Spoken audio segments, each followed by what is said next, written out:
Muy bien. ¿Me confirman si miran bien la pantalla, por favor? Sí, sí, la vemos. ¿Sí la ven bien? Ah, va. Qué bueno. Gracias, Andrés. Bueno, chicos, entonces, como ya les decía, ahora sí ya podemos arrancar con la gluconeogénesis, que es bastante bonita, ¿verdad? Como les estaba mencionando, bastante más sencilla que la glucólisis, pero van a ver ustedes cómo las dos están intercaladas, como quien dice, ¿verdad? Vamos a poner la opción de puntero para que lo miremos. Y entonces miren ustedes acá. Cuando hablamos de gluconeogénesis, esta es la definición, vamos a hablar de síntesis de carbohidratos a partir de precursores simples que son no exosas. Entonces, si ustedes, alguna persona así malintencionada, les pregunta en un examen parcial si la gluconeogénesis se puede hacer a partir, perdón, por ejemplo, de fructosa, ya ustedes saben qué contestarlo, ¿verdad? Saben que no, porque estamos diciendo que es síntesis de carbohidratos, pero a partir de precursores simples no exosas. Entonces, ¿de qué precursores simples estamos nosotros hablando? De lactato, por ejemplo. Recuerden que lo vimos en el ciclo de Cori, que a partir del ácido láctico podíamos nosotros en el hígado volver a hacer glucosa. Entonces, el lactato es uno de los precursores de gluconeogénesis más frecuentemente encontrados. Perdón, otro de estos es el piruvato. Estos dos, pues, ya ven ustedes, van a entrar de regreso al ciclo de Krebs y van a hacer gluconeogénesis. Ahorita voy a hablar de la parte de arriba. Vamos a tener que otros contribuyentes también son aminoácidos, pero no todos los aminoácidos, sino los aminoácidos que vamos nosotros a denominar glucogénicos. De estos vamos a hablar más adelante, ¿verdad? Y entonces estos tres van a ver ustedes que entran al ciclo de Krebs y entonces por gluconeogénesis van a sintetizar. En el caso de nosotros, los animales, glucosa sanguínea, puede sintetizarse glucógeno, pueden sintetizarse glicoproteínas, disacáridos, otros monosacáridos. Esto es lo que va, digamos, esta parte es específica para células animales. Esta parte de acá es una interfase que tenemos con las células eucariotas vegetales, que serían las plantas, si ustedes se fijan. Nosotros en particular preferimos, ¿verdad?, el glucógeno y la glucosa sanguínea. Las plantas, cuando ellas hacen gluconeogénesis, la hacen para hacer sucrosa y almidón, pero ellos lo hacen a partir de diferentes procesos distintos a los nuestros, que por no ser parte del curso no los voy a mencionar. Tenemos otro precursor interesante, que es aquí el glicerol. Miren, el glicerol viene de la degradación de los triacilglicéridos, como acaban ustedes de repasar ahorita en el laboratorio. Entonces, el glicerol va a entrar aquí tarde en la vía de la gluconeogénesis y va a donar esqueletos de carbono a partir de los cuales, si ustedes se fijan, se va a volver a sintetizar glucosa 6-fosfato, y de la glucosa 6-fosfato entonces vamos a sintetizar todos estos azúcar, ¿verdad? O derivados del azúcar. Muy bien. Entonces, ¿por qué es importante la gluconeogénesis en el humano? Nos vamos a enfocar ahorita en nosotros. Porque nuestro cerebro va a requerir más de 120 gramos de glucosa diario. Imagínense ustedes eso.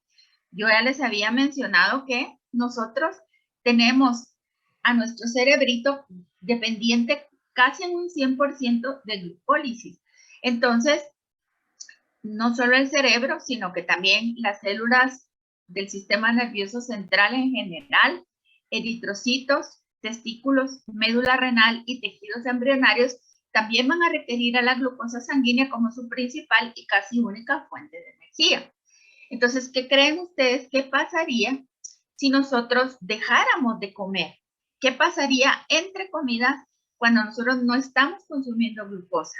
¿Verdad? ¿O qué pasaría si nosotros, Dios no lo quiera, pasáramos por una hambruna o no pudiéramos comer en todo el día o tuviéramos una o mil situaciones que nos impidiera ingerir glucosa por boca, ¿verdad? Que nosotros no pudiéramos comer o que nuestra alimentación parenteral no tuviera glucosa. Entonces, ¿qué le pasaría a nuestro cerebro que demanda 120 gramos de glucosa diarios por lo menos? ¿Verdad? Entonces, tendríamos daño celular. Por eso es que nuestra homeostasis uno de los pilares de la homeostasis de nuestro cuerpo es mantener las concentraciones de glucosa sanguíneas estables entre comidas o ante cualquier situación, porque nuestro cerebro es muy sensible, ¿sí? A este tipo de cambios. No hablemos entonces de tejidos embrionarios que van a estar requiriendo que se les supla de glucosa de manera constante, ¿sí? Entonces, vean ustedes, aquí les puse la asistencia para que me hagan favor de marcarlo. La dejé abierta 20 minutos, espero que no tengan ningún problema. ¿Me confirman, por favor, cuando lo hayan podido marcar?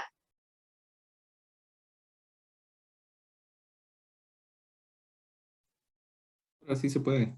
Sí se puede. Muchas gracias. Muy bien, entonces sigamos. Entonces, fíjense que la glucosa y la glucólisis van a compartir 7 reacciones enzimáticas. Y las que no van a compartir son aquellas que son irreversibles. Y si recordamos nosotros, las irreversibles son aquellas que van a estar catalizadas por las enzimas reguladoras.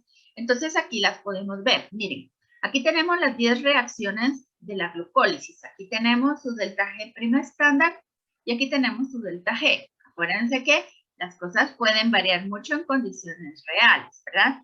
Entonces, ¿cuáles son las 3 que van a resultar irreversibles? La primera, que es la que está catalizada por la exoquinasa. La tercera, que es la que está catalizada por la fosfofructoquinasa 1. Y la décima, que es la última, que es la que está catalizada por la piruvatoquinasa. Entonces, estas, miren, en condiciones reales incluso, tienen un delta G negativo, bastante negativo, ¿verdad? Entonces, esto nos da a entender que son termodinámicamente favorables, muy favorables, y ya ven ustedes que son esencialmente irreversibles. Entonces, si estas son irreversibles, decir uno que va a sintetizar glucosa a partir del piruvato por una vía que solo sería el reverso de la glucólisis, obviamente no es posible. No es posible porque yo tendría que ver cómo me salto estos 3 pasos porque las enzimas son irreversibles. La piruvatoquinasa no me va a desfosforilar de ninguna forma el piruvato para reconvertirlo en fosfonilpiruvato. No lo va a hacer. La reacción es demasiado exergónica para que lo pueda hacer. Entonces, esta reacción es irreversible igual que las demás. Entonces, ¿qué pasa? Para poder sobrepasar estos obstáculos, la ruta de la gluconeogénesis va a utilizar 3 rodeos metabólicos, que en inglés se llaman bypasses, ¿verdad? Entonces, el primero de ellos van a ver ustedes que ocurre en el citoplasma y la mitocondria, ¿sí? Entonces, quiere decir que la célula aquí va a estar utilizando 2 compartimientos celulares. ¿Para qué? Para que no se vuelva el reverso de la glucólisis y para lograr controlar de una mejor manera la gluconeogénesis, separándola físicamente de la glucólisis, por lo menos en este paso, el primero, que es bastante complejo, ¿sí? Entonces, mírenlo ustedes acá, aquí están los 3 bypasses. Entonces, repasemos lo que acabamos de decir. La glucólisis y la gluconeogénesis son vías pareadas, pero son vías contrapuestas. ¿Por qué? Porque quiere decir que la glucólisis es una vía catabólica que corre en forma de oxidación y el anabolismo es una vía diferente. La gluconeogénesis es una vía diferente porque es una vía anabólica que va a ser reductora y que va a sintetizarnos glucosa. Entonces ya ven ustedes aquí cómo es que cómo Lehninger nos dibuja las vías catabólicas hacia abajo con un color y las vías anabólicas hacia arriba de otro color. Cuando las vías son pareadas, ustedes van a encontrar que Lehninger no las va a dibujar así. Y yo se las voy a pedir así también cuando ustedes me entreguen sus mapas metabólicos. No me han entregado porque obviamente este es el primer metabolismo que miramos, ¿verdad? Pero para que ustedes empiecen a darse una idea de cómo es que los tienen que dibujar. Además, hay que dibujarlos así en su memoria fotográfica. Yo no tengo memoria fotográfica, pero de tanto mirarlo, como les repito, yo soy visual. Yo aprendo viendo las cosas todas en conjunto de un solo. Entonces, es una buena manera de estudiarlos. Entonces, repasemos. Los precursores importantes son lactato, piruvato, glicerol y algunos aminoácidos que vamos a llamar glucogénicos, ¿sí? ¿En qué órganos va a ocurrir esto en mamíferos? Va a ocurrir principalmente en el hígado, ¿sí? En mucha menor proporción puede ocurrir en la corteza renal, ¿sí? Y en las células epiteliales del intestino delgado, pero en realidad es tan poquita que si no tuviéramos hígado, la gluconeogénesis que hacen estos órganos no alcanzaría para suplir al cerebro.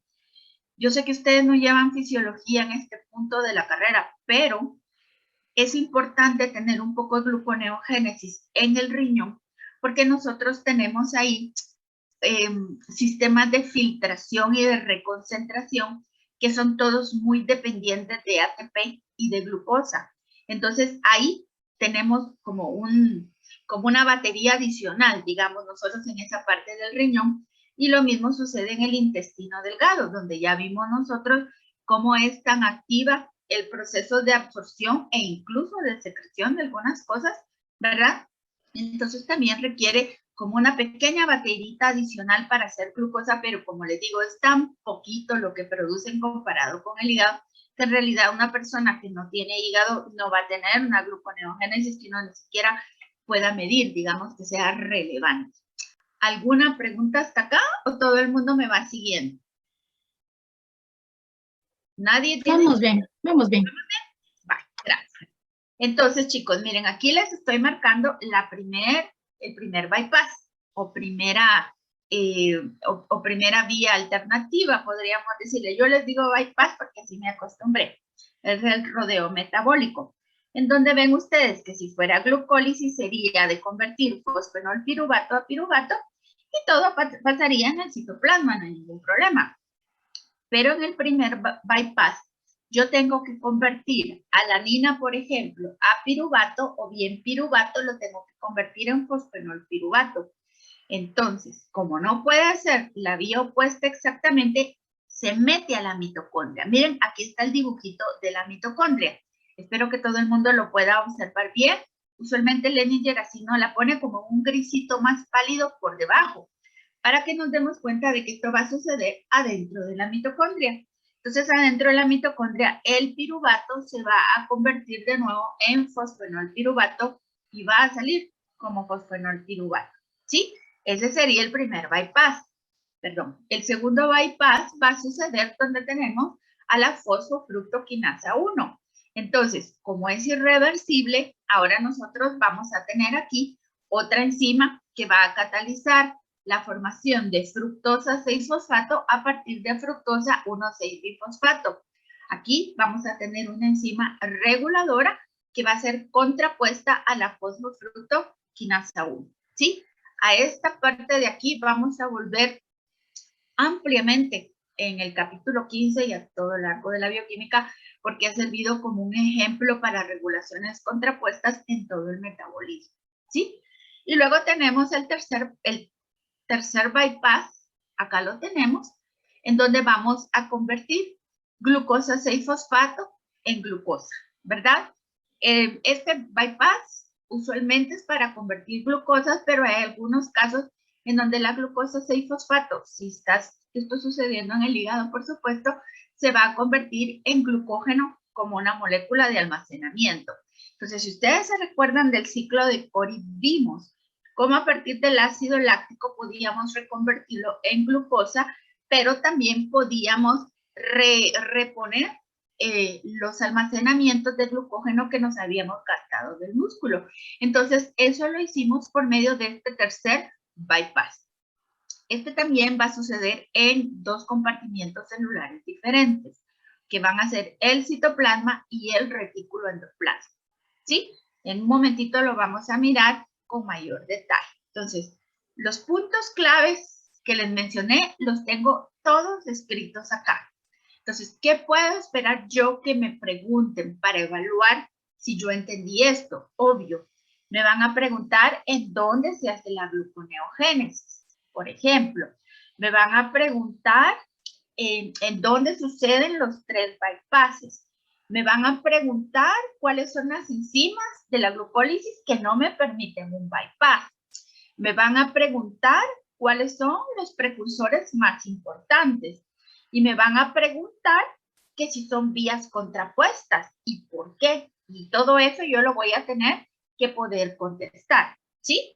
Entonces, si ustedes se fijan, yo se los escribí acá y les dejo mi chivo en la siguiente diapositiva también, donde yo les pongo aquí las vías contrapuestas y les digo yo, ¿verdad?, que sucede en el citoplasma celular con excepción, ¿verdad?, que la glucólisis sucede en el citoplasma celular siendo una excepción de las vías catabólicas, como les mencioné el día martes.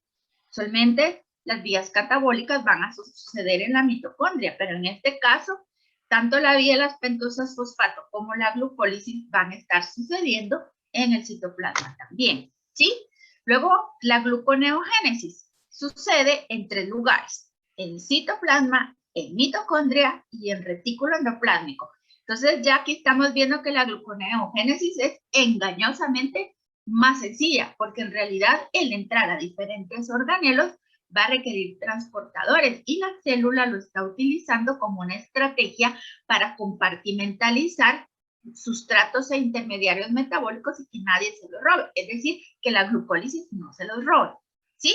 Y entonces vamos a tener diferentes enzimas reguladoras en los pasos irreversibles entre glucólisis y gluconeogénesis. Entonces ya ven ustedes, aquí tienen el chivo completo de todo lo que se les va a preguntar y de tal vez más importante que qué es lo que me van a preguntar en el examen, lo que yo tengo que saber, ¿verdad?, sobre la gluconeogénesis. Entonces yo aquí les dejo una nota para ustedes, que se fijen en la forma en la cual se presentan vías catabólicas y anabólicas en un mapa metabólico, ¿verdad?, para que ya se vayan ustedes haciendo la idea de cómo es que lo tienen que dibujar.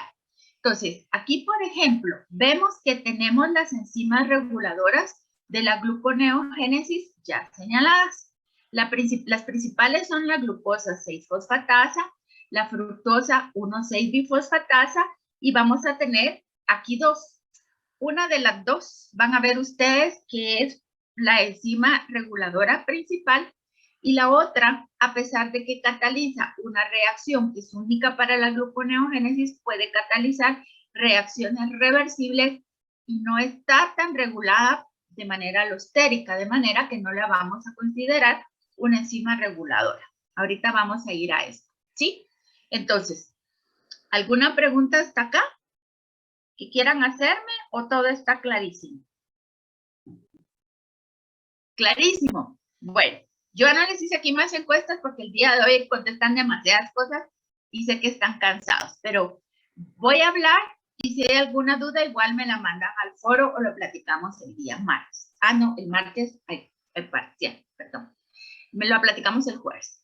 Bueno, entonces aquí tenemos el primer rodeo metabólico. Así nítida, miren, aquí está la mitocondrita preciosa. Entonces, como yo les decía, rodeo metabólico se refiere al uso de otras reacciones enzimáticas para poder sortear, es decir, para poder saltarme una reacción que es irreversible. Entonces, el primer rodeo metabólico tiene como propósito convertir piruvato en fosfenol piruvato. Y como ya les había dicho yo, en este caso vamos a requerir enzimas mitocondriales y enzimas citoplasmáticas, ¿sí? Quiere decir que si no tuviéramos mitocondrias, nosotros no podríamos hacer gluconeogénesis. Nos tendríamos que parecer más a las plantas. Pero esta endosimbiosis hizo que esta parte adaptativa nos funcionara a nosotros mejor, ¿verdad? Entonces, nada más acá para que vean ustedes, perdón, con lo del piruvato. Uno dirá, bueno, ¿y entonces qué? ¿El piruvato se mete así espontáneamente a la mitocondria o cómo es? ¿Que entra y sale como quiere? Y fíjense que hay un debate a propósito, porque nadie lo sabe exactamente. Miren, aquí tengo, pongo un paper del año 2015 del Biochemical Journal, y si ustedes se fijan, dice que es probable, dicen aquí, el piruvato probablemente atraviesa la membrana mitocondrial externa a través de una porina, igual que lo hacen otros solutos, ¿verdad? Sin embargo, cómo se transporta a través de la membrana mitocondrial interna continúa siendo un misterio que está bajo intensa investigación y debate. Entonces, es de las pocas cosas de la bioquímica tradicional que todavía no se conocen. Así que ya ven que todos tenemos chance de ganarnos un premio Nobel todavía. Bueno, entonces, ¿cuáles son las reacciones que vamos a tener nosotros acá para convertir piruvato en fosfenolpiruvato? Vamos a necesitar las dos reacciones hexergónicas que les tenía yo subrayaditas en un cuadrito amarillo, en donde vamos a tener que el piruvato va a reaccionar con bicarbonato. El bicarbonato nosotros lo tenemos en sangre, ¿verdad? Y lo estamos produciendo constantemente con la respiración. Entonces, la unión del piruvato con bicarbonato, el bicarbonato le va a donar un grupo CO2 al piruvato para convertirlo en oxaloacetato. Esto va a suceder por medio de la primera enzima de la vía, que nuevamente, noten ustedes el patrón, va a ser una enzima reguladora, que es la piruvato carboxilasa. La piruvato carboxilasa es activada alostéricamente por acetilcoenzima A. ¿Se acuerdan ustedes? Aquel metabolito donde convergía todo el catabolismo. Cuando hay un montón de acetilcoenzima A, me va a activar a la piruvato carboxilasa y su coenzima es una biotina, que es una vitamina. Y con esto yo lo voy a convertir en oxaloacetato. Esto va a estar sucediendo en la mitocondria. Pero ¿qué va a pasar cuando pase al citosol? El oxaloacetato va a salir de la mitocondria, como miramos acá, y entonces, cuando una molécula de GTP le esté donando grupo fosfato, aquí va a haber una descarboxilación, si ustedes se fijan, y entonces por medio de la enzima que se llama fosfenolpiruvato carboxiquinasa, vamos a descarboxilar, es decir, vamos a eliminar el CO2, y yo voy a tener aquí nuevamente fosfenolpiruvato. Si ustedes se fijan, aquí fue GTP, no ATP, el que me donó el grupo fosfato para formar el fosfenolpiruvato, y esto es lo que ya tenemos en el citosol. Entonces, esta enzima, la fosfenolpiruvato carboxiquinasa, puede catalizar una reacción reversible bajo condiciones fisiológicas, ¿verdad? Es decir, que podría catalizar el reverso. Por eso es que la estamos tomando aquí y la vamos a seguir chequeando para que vean ustedes por qué es que no la podemos catalogar exactamente como una enzima reguladora. ¿Sí?